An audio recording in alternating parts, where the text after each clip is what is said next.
Je vais essayer de vous démontrer que l'on fait partie d'un tout et que tous nos agissements correspondent à une logique bien plus grande.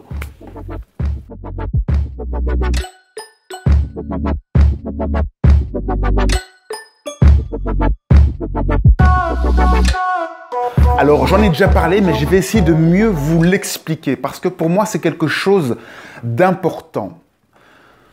Lorsqu'on vit notre vie quotidienne, on a l'impression de faire ce que l'on veut, que l'on est libre. Mais ma vision à moi, c'est que on est comme une partie d'un corps énorme, comme si tout l'univers était un corps géant et que nous serions un petit bout de cet univers. Alors pour faire une métaphore, on va prendre le corps humain, mon corps à moi, on va imaginer que je suis le petit doigt de la main droite. Imaginez-vous que vous n'êtes que le petit doigt de la main droite. Eh bien, si le petit doigt de la main droite avait une conscience, il aurait l'impression que tout ce qu'il fait a bien entendu un sens. S'il a froid, eh bien, il va mettre un gant, il va se mettre au chaud, il va faire un appel au cerveau pour avoir de la chaleur, du sang chaud pour le réchauffer. Donc, il va envoyer des cellules sanguines pour aller chercher du sang. Le petit doigt va s'imaginer toute une vie, alors qu'en fait, sa petite vie à lui ne sert qu'à servir le corps qui est beaucoup plus grand, qui est mon corps. Et si ça se trouve, moi j'ai simplement envie de me gratter l'épaule. Et si j'ai envie de me gratter l'épaule, eh bien, le doigt va avoir une soudaine envie de se déplacer jusque-là et sans comprendre bien pourquoi, par des pulsions intérieures, il va être attiré par mon épaule et va se diriger vers l'épaule. Il en va de même pour toute notre vie. On est attiré par des choses, on ne sait pas bien pourquoi, c'est des envies, des ressentis, ça nous fait plaisir, on ne sait pas pourquoi on est guidé comme ça, mais on est comme poussé, guidé par des passions, des envies.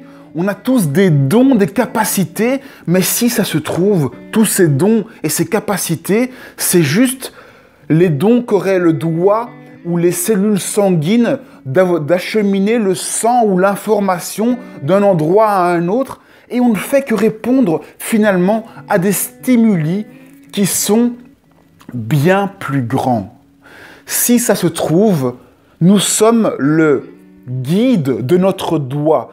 Nous guidons notre doigt là où il doit aller et notre doigt, lui, ne s'en rend pas compte. De même, si ça se trouve, nous ne sommes qu'une cellule de la planète Terre, une petite cellule qui sert à, je ne sais quoi, peut-être que votre métier sert à faire un réchauffement climatique et sert à montrer que la planète Terre a une maladie. Peut-être que vous êtes une cellule cancéreuse ou non, une cellule saine de la Terre et que nous sommes en train de combattre, nous sommes toutes des cellules en train de combattre pour faire comprendre à la Terre qu'il se passe quelque chose qui fait mal ou qui fait du bien, mais dans une dimension encore plus grande. Peut-être que la Terre elle-même est une cellule d'une dimension encore plus grande. Alors imaginez-vous, de poupée russe en poupée russe, finalement, on est tous... On répond tous à des ordres, à des guides qui sont plus grands que nous et on a tous l'impression de vivre une vie qui a du sens, qui a de l'importance, qui est spécifique, qui est originale. Mais finalement, pour moi, il n'y a qu'une seule grande conscience, une énorme conscience, une énorme subjectivité qui vit sa vie, qui vit des expériences. Votre petit doigt Est-ce que vous avez déjà imaginé depuis que vous êtes né toutes les expériences qu'a vécu votre petit doigt si vous isolez juste la vie de votre petit doigt? Eh bien, il en va de même pour chacune des parties de votre corps, pour chacun des corps qu'il y a dans ce monde. Chacun vit des vies spécifiques et c'est simplement parce que la conscience isole un certain secteur, une certaine partie, que ça en fait des expériences spécifiques, uniques, mais on peut élargir cette conscience, passer du corps physique à un corps plus grand, du bout du doigt au doigt, à la main, au bras, au corps subtil.